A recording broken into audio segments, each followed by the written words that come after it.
His sponsor, Joe Lagana, was a member of the Jones Beach Sunrise Group. And he's a very, very funny man and a very good AA.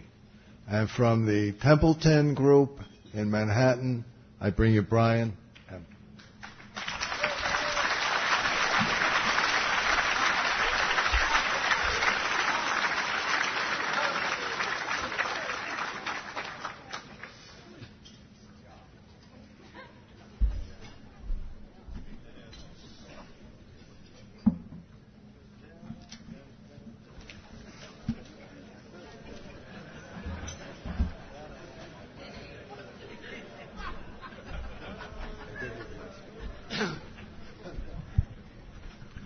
Good morning, ladies and gentlemen. My name is Brian, and I'm an alcoholic. And I'd like to congratulate everybody for being sober today. And I'd like to thank the committee for inviting me and be able to see some old friends. I come from New York, on the east side, in an area called Yorkville. I don't remember the first time I picked up a drink, but I do remember the first time I had a blackout. Somehow, looking back over my life, I seem to be able to remember more things about growing up as a boy than I can most things as a man. I can remember with pinpoint accuracy the first time I had a blackout. I was 13 years old, had some money in my pockets from hustling papers in the saloons the night before. And I went, and a friend of mine, Johnny, and I, we went to 97th Street between Lexington and Park Avenue, and there was an old vacant abandoned building there. And there was a wino camp. And I remember, and these winos, they were all the soldiers and sailors and the Marines and merchant seamen and waxing waves and BAMs. These were the drunks of the Second World War. And I walked in there, and there was one guy laying there. I gave him a shake, and he got up, and I gave him the high sign to come out and make the run. Now, some of you may remember Gene McKenna. Jeannie was one of the winos in the neighborhood. I just wanted to mention his name. And he was one of the winos in that building when I went in that time. And the guy came out, and I can remember this guy as one of the most handsomest men I had ever seen. He stood about 6'2". He had jet black curly hair, big blue eyes. The most he could have been was anyway in his 25 to 30 years old. And he was an old, young, dirty man. He was a wino. Now, I come from a work ethnic background, and the only requirement for becoming a man was a desire to work. As long as you worked, you could beat the wife, beat the kids, beat the system. You could beat anything you want, as long as you worked. And the winos broke the cardinal rule that it didn't work, so they were ostracized in these vacant buildings and down around the ballpark and down along the East River on the park benches. And the guy I gave him enough money to get his 3 bottles of Sneaky Pete. That was 5-star Muscatel in those days. It was about 26 cents a pint. And he made the run, and he come back, and he got his bottle, and he shuffled in the building. And Johnny and I went behind the building to the vacant lots, and I cracked my pint, and Johnny cracked his pint. And we started drinking the wine, and we're laughing and giggling and body punching each other. We knocked off the 2 pints. I remember going around, walking up to get the wino to go make the run again. I remember walking up, bumping into the people, pushing the people aside. I was about this big. It was my first experience with beer muscles. I'm pushing this here guy. And he made the run. And I remember it was about 2 o'clock Saturday afternoon when I cracked that second pint. And I had it to my mouth, and I can remember like I'm looking at this microphone. And the next thing I knew, I come out of a blackout. My mother had my head over the kitchen tubs. I was throwing up all the wine in the tubs. My 2 brothers were leaning over, beating the hell out of me, screaming at me, where had I been all day? Because the neighbors come in and told my mother that son Brian is drunk and he's staggering all over the neighborhood. And my mother was out and the neighbors around, and he scoured the neighborhood, and they didn't find me till about 11 o'clock at night. And I just couldn't tell them where I had been. It was 2 o'clock in the afternoon when I cracked that second pint, and here it was at 11 o'clock at night.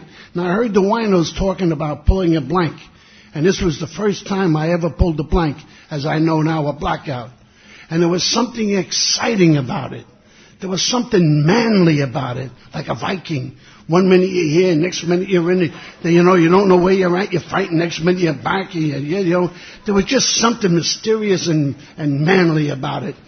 And a couple of days later, I'm walking up the neighborhood. One of these big guys come walking down. I shine shoes in his saloon. And I was thinking about this blank. So I stopped him. I remember looking up at him. He's looking down. He had his hands in his hips, smiling, listening to me. And I'm explaining what had happened. And he turned around when I was finished. He said to me, "Kid, were you drinking?" I said, "Yeah, I was drinking." He said, "Were you drunk?" I said, "Yeah, I was drunk." And he just leaned back and he shrugged. He gave me this big shrug, tossing my hair, walked around me, and kept walking. Never said a thing. It seems like I've been born and raised what I would call this alcoholic shrug. I've seen it all my life. I walk in a bar, there wouldn't be a soul in a bar, and they'd say, "Where the hell is everybody?" They say, they're out looking for Joe's car. He doesn't know where we parked it last night. They'd be going up and down looking for the car.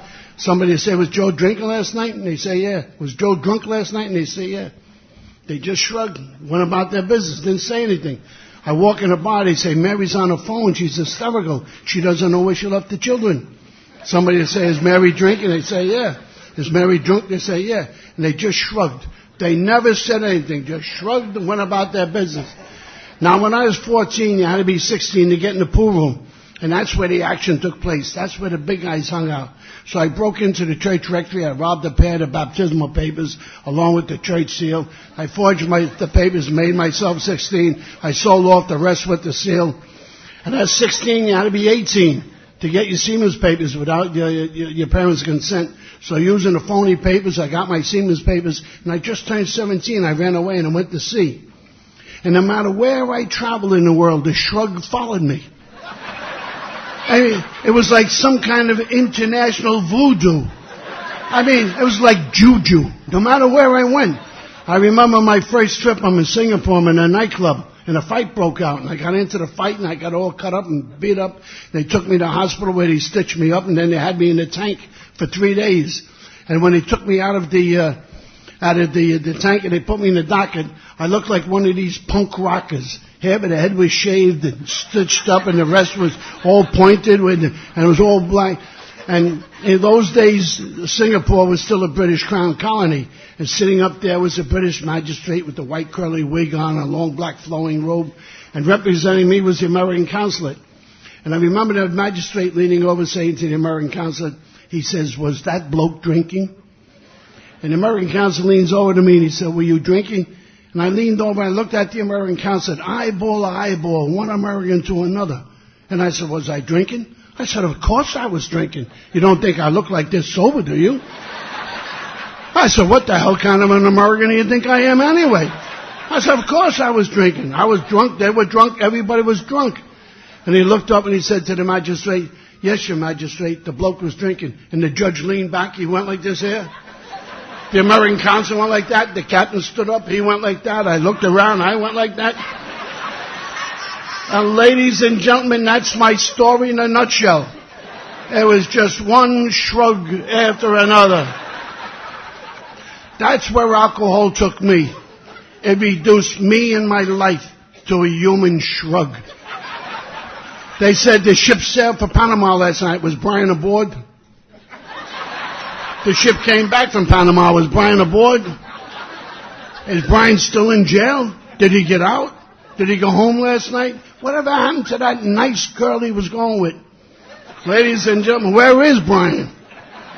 That's the story of my life. In 1969, I was on a real bad drunk, a real wicked drunk. And I come out of a blackout and I had a phone in my hand. I'm weaving back and forth. The tears are running down my eye. And I'm talking to this voice at the other end of the phone. And the voice is saying, "Take it easy, Brian, take it easy. Give us your address and I'll send a couple of men over to talk to you." And I couldn't figure out who this guy was. Who is he? Wants to send a couple of men over to talk to me. Finally, I kept throwing out words, hoping maybe I could fill in and figure out who he was. Finally, I asked him, I said, "What do you mean send a couple of men over to talk to me?" I said, "Who the hell are you?" He says, "I'm so-and-so from Intergroup."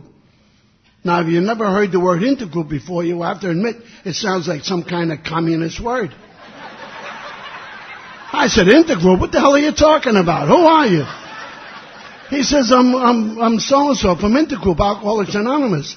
I said, "Intergroup, Alcoholics Anonymous?" I said, "How the hell did you get my number?" He said, "You just called us up." I said, "I call you up? What the hell would I call you up for?" He said, look, Brian, take it easy. Give it your... I said, you hold it right there, mister. You want something? I'll give you something. I'll give you a punch in the mouth. That's what I hung up the phone, and I sat down in the bed, and the sweat started pouring off me. My mind kept racing back and forth, trying to figure out what in God's name did I do this time that Intergroup would be after me. I mean, the only thing I knew about Intergroup was the old Second World War spy movies, Humphrey Bogart and Jimmy Cagney and Pat O'Brien. And in those movies, when Intergroup was after, it meant one thing, you know.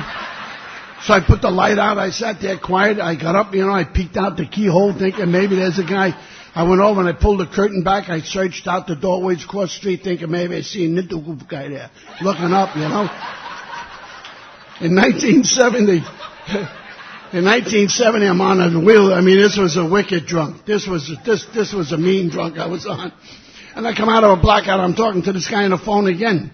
But this time he told me where the meeting was. And the meeting was the old Butterfield group in 72nd Street between 2nd and 3rd Avenue. And I went.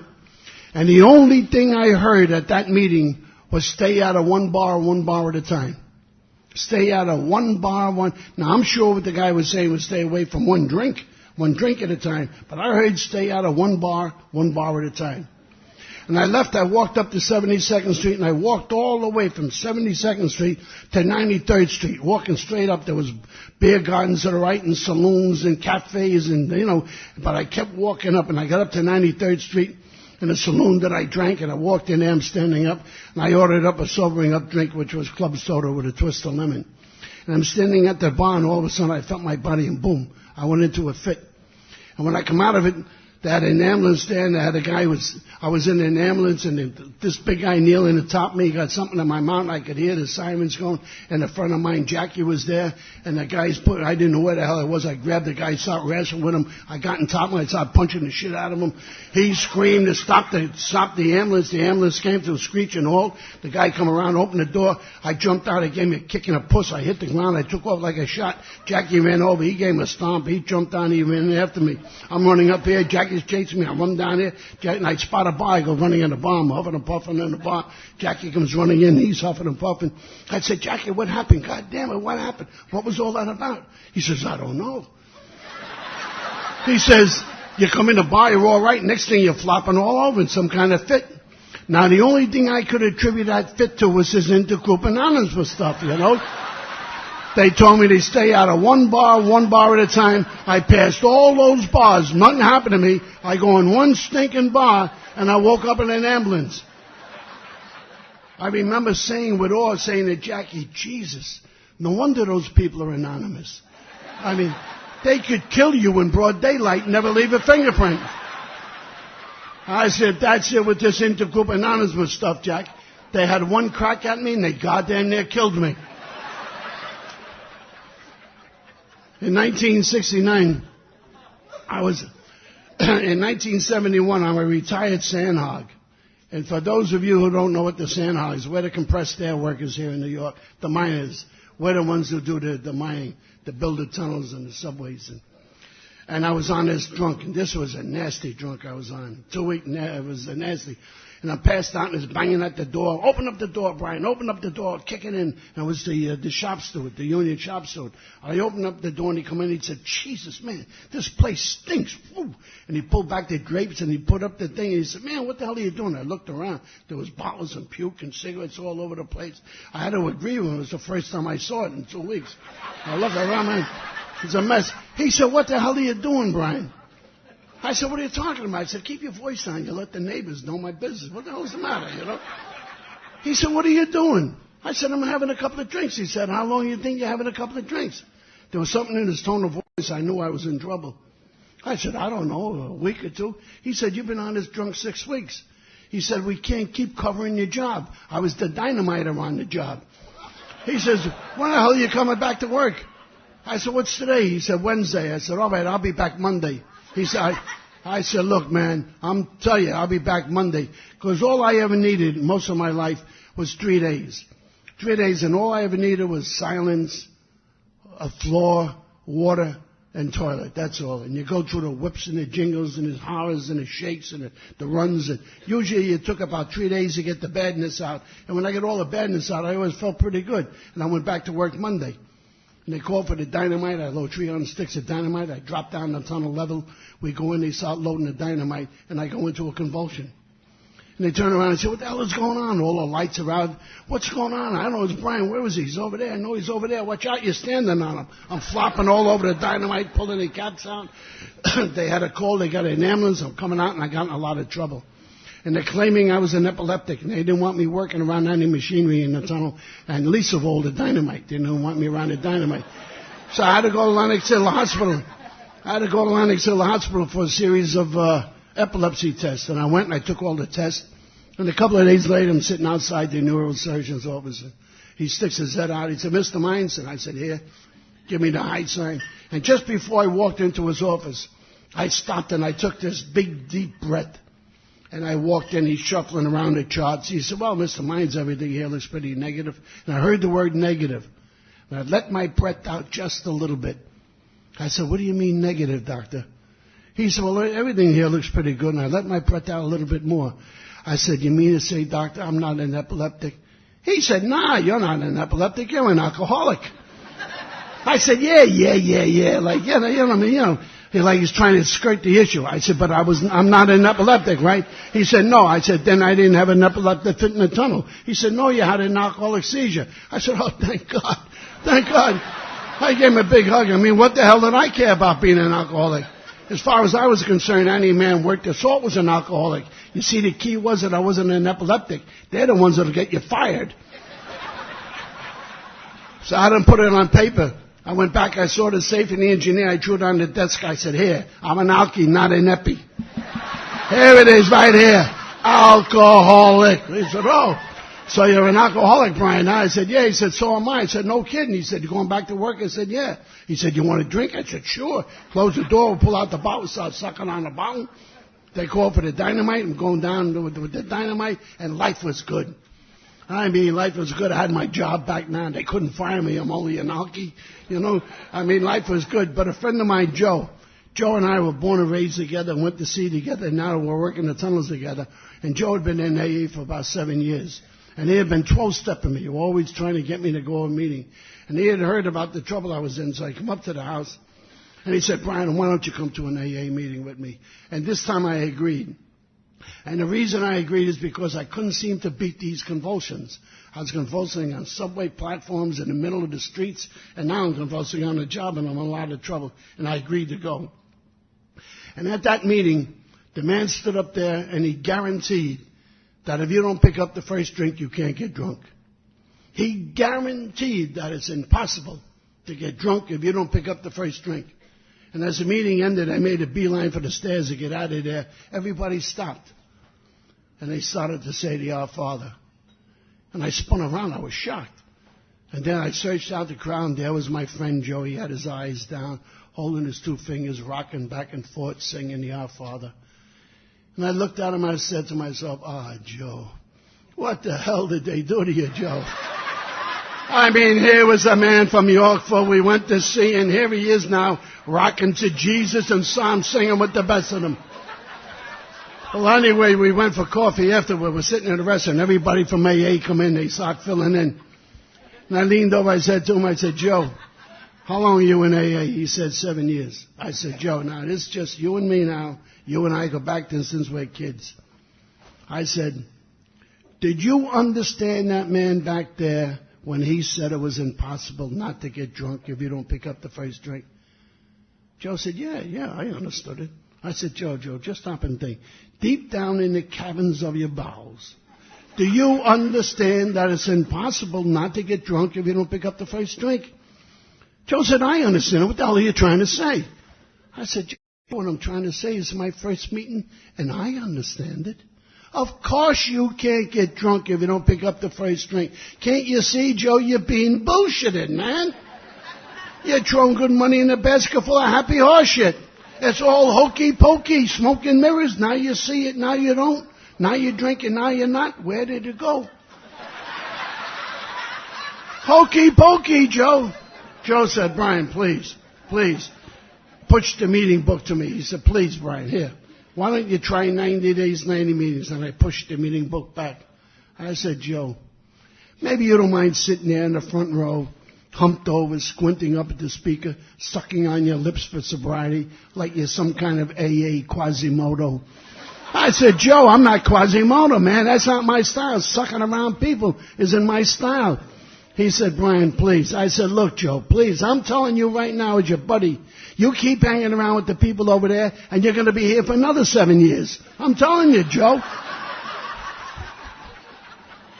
Just then the bells from the church start ringing. I broke out laughing. I said, Joe, you better get back to the tower. Somebody took your job.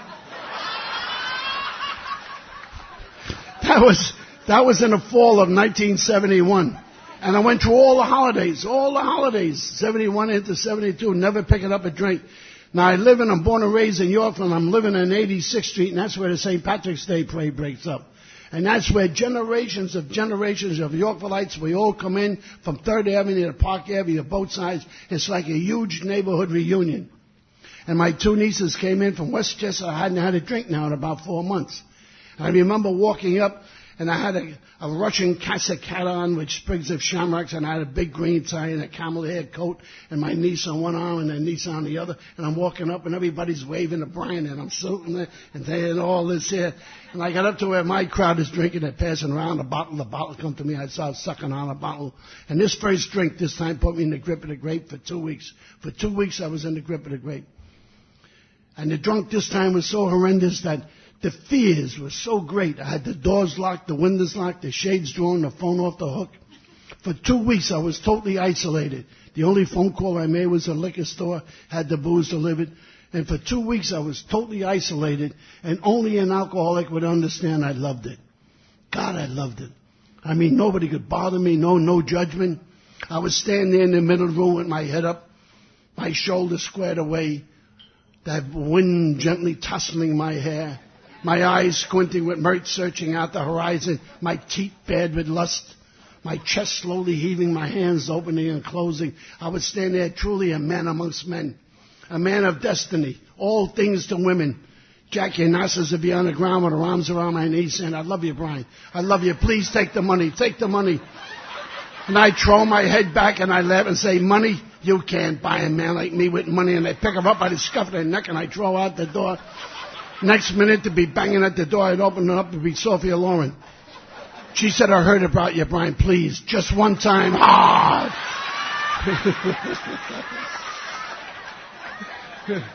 And I'd throw her out and I'd slam the door. And I'd yell through the door, why don't you goddamn women leave me alone? Can't you see I'm only human? Leave me alone, goddammit. I would stand in the middle of the room huffing and puffing, because I had just knocked out Mohammed Ali for the heavyweight championship of the world. And I would always knock him out March 16th, so they would beg me to lead the St. Patrick's Day parade. And lead it I would, and I'd be coming down 5th Avenue screening, and all of a sudden hitting 86th Street, and all of the marchers would be standing in one place, waiting for Brian, the champion of the world, to be in place. And right when I was in place, the mayor would get the high sign, the stick would come down, and the bagpipes, and the screaming, and the yelling, and the cops would be on the horses, skittering all over the place, and the cops on the ground with their arms locked, trying to hold back the surging crowd of women. And they'd all be yelling, there's Brian, there, let me see him there, oh my God, that's him, that's Brian. And every now and then I'd hear a cop say, what a man, what a man.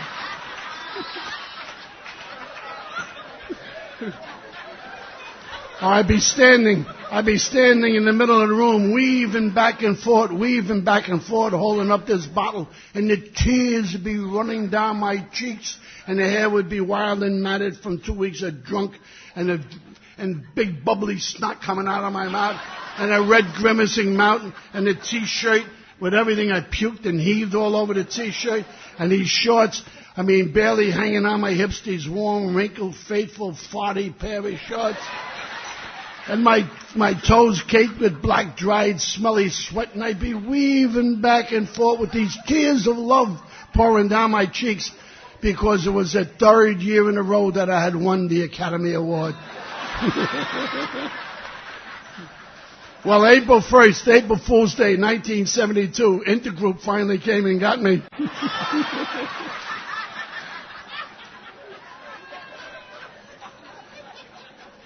And they carted me off to a detox, to Freeport Hospital for a 5-day detox.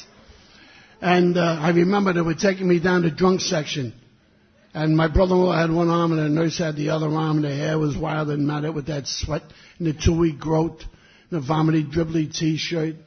And naturally those warm, wrinkled, faithful, farty pair of shorts. I mean, they went with me from the beginning to the end. If I staggered down the street and fell in the gutter, they fell in the gutter.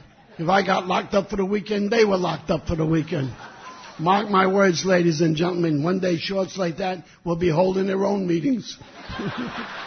And God knows they deserve them.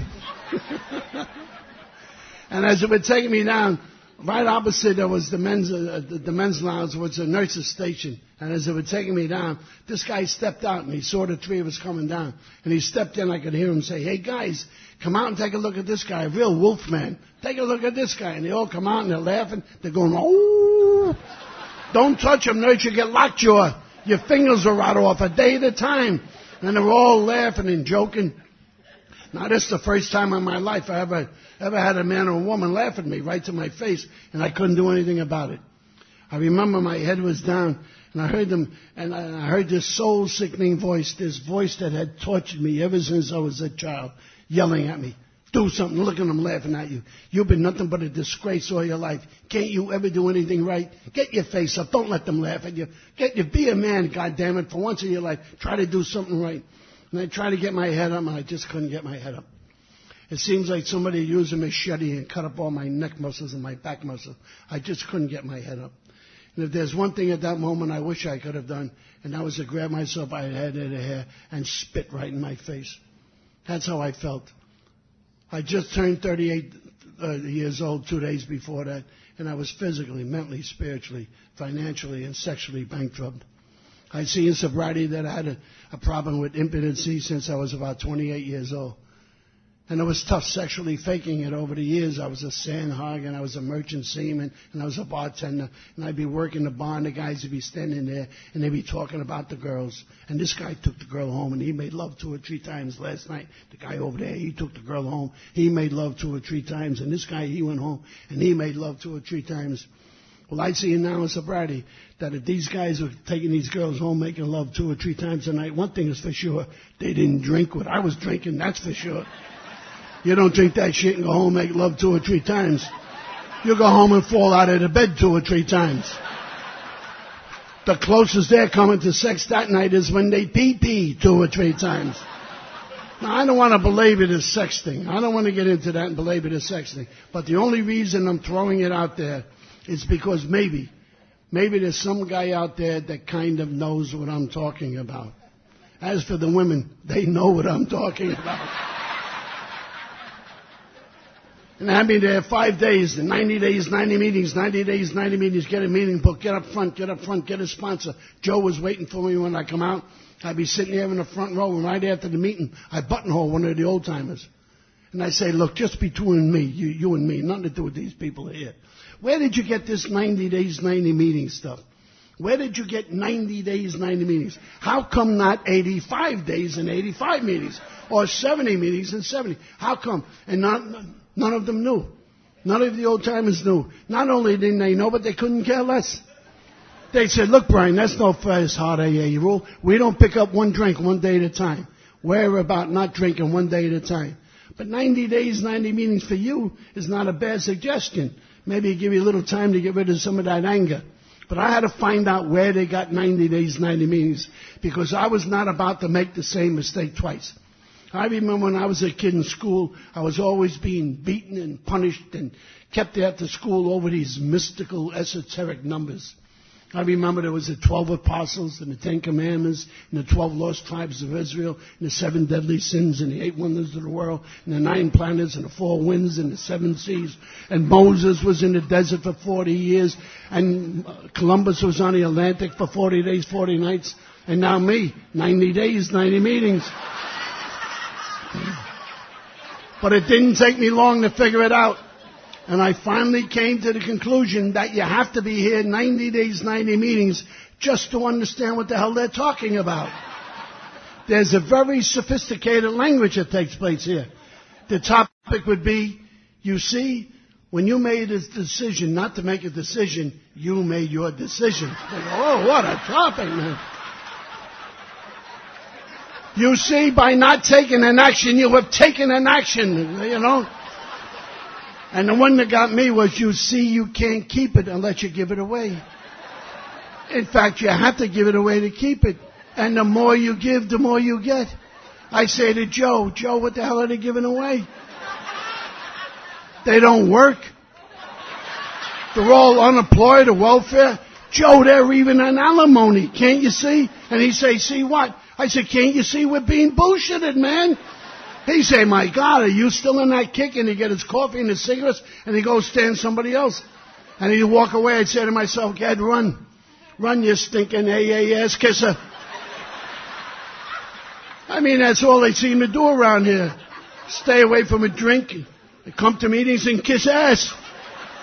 I said, let me tell you, Joe, it'll be a cold wind blown to hell the day they get a man like me to bend over and start kissing ass.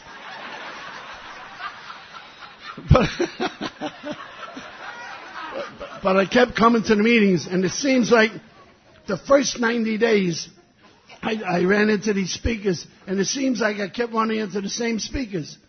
And I had nicknames for the speakers. There's Easy Does It Tom, One Day at a Time Joan, First Things First Molly.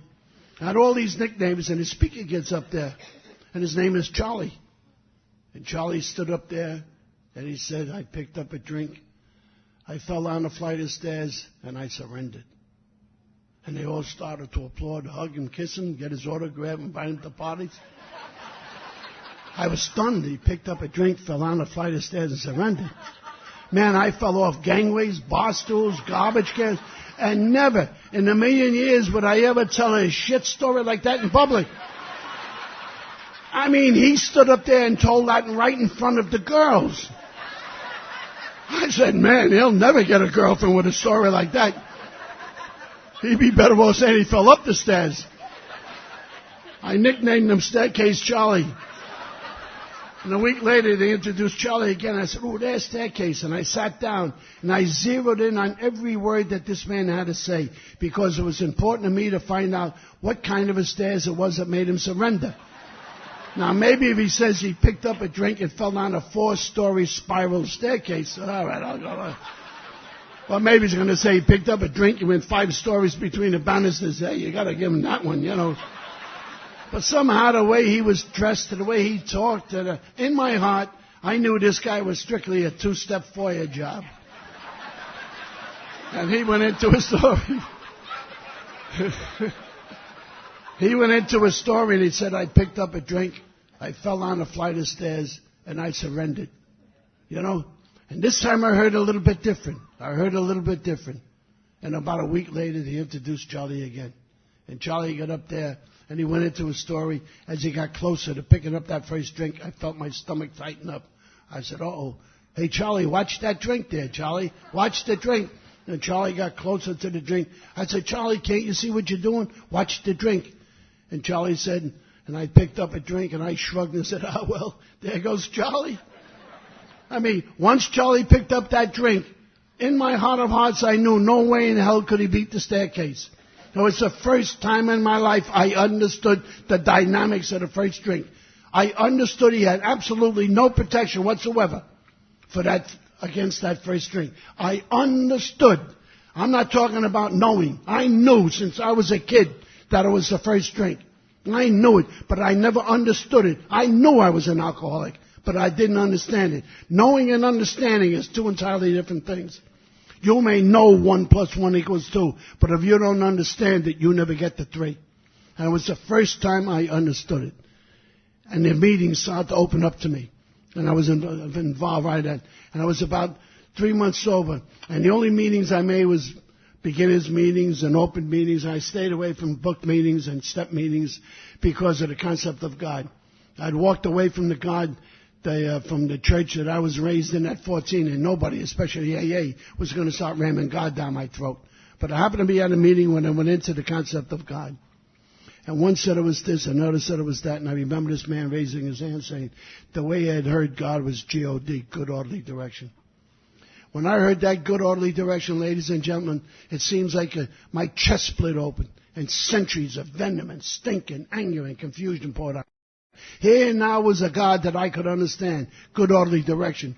As far as I was concerned, that's what God was supposed to have been all along, was good orderly direction. But where I came from and how I was raised, I just couldn't buy it.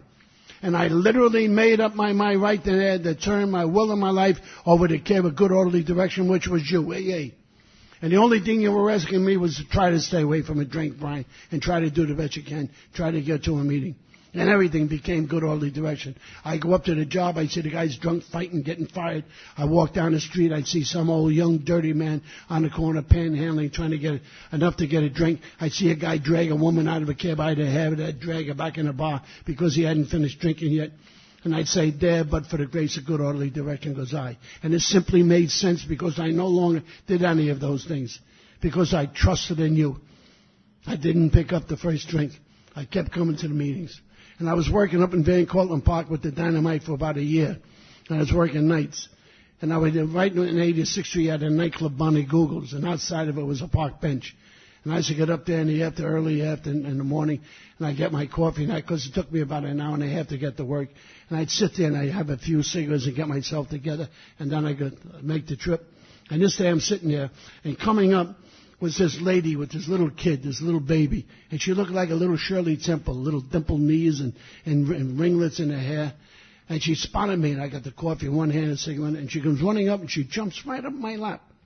And she got this big lollipop right up on my lap and there, and she's pushing a lollipop at me. And I'm looking at the kid. And the mother comes up and she looks down. She says, I guess she wants you to lick a lollipop. And I looked and I put the lollipop in my mouth and I made a big fuss. I gave it to the kid. The kid jumped off, plopped it in her mouth, and she started skipping up the street. And the mother leaned down to me. And she nodded, I nodded the mother. And I'm watching the two and walk away. And as I watch him walk away, this tremendous feeling of well-being, this tremendous feeling of love nearly picked me off the bench. And I kept saying, this is good orderly direction. This is good orderly direction, because I had never experienced something like that. I couldn't put a word to it. This is good orderly direction. And I heard a voice within me saying, nah, Brian, this is not good orderly direction. This is the God of the rooms. This is the God of sobriety. The God they've been talking about. And I was just amazed that God would come to me. I'm sitting there with a coffee and a cigarette and sandhogging, and God would come to me with a taste of a kid's lollipop in my mouth. And I was just overwhelmed. And I said, God bless you, God. Like I went over his head to his boss or something. What the hell do I know, I was 4 years sober when I went back to sea. I traveled the world sober, made meetings wherever I could, tried to start meetings wherever I could. I came back, and with the help of the people, I had left school at 15, and with the help of the people in the program, I took the entrance exam to Fordham University. I get choked. And they accepted me, and working the tunnels day and going to school at night, fully matriculated. I graduated with a degree in fine art in 5 years,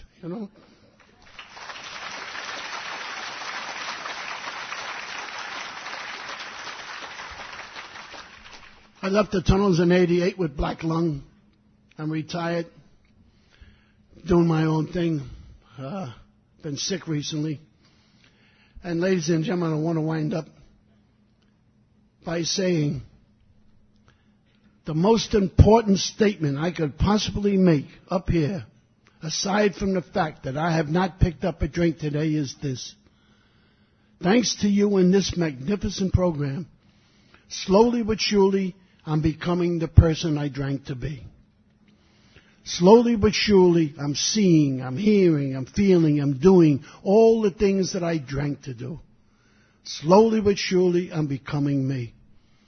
Ladies and gentlemen, if there's one reason I drank, it was because it gave me the feeling of me. And the irony of it all is, by not drinking and listening to you, you have given me the reality of me. Thank you for me, ladies and gentlemen. Thanks.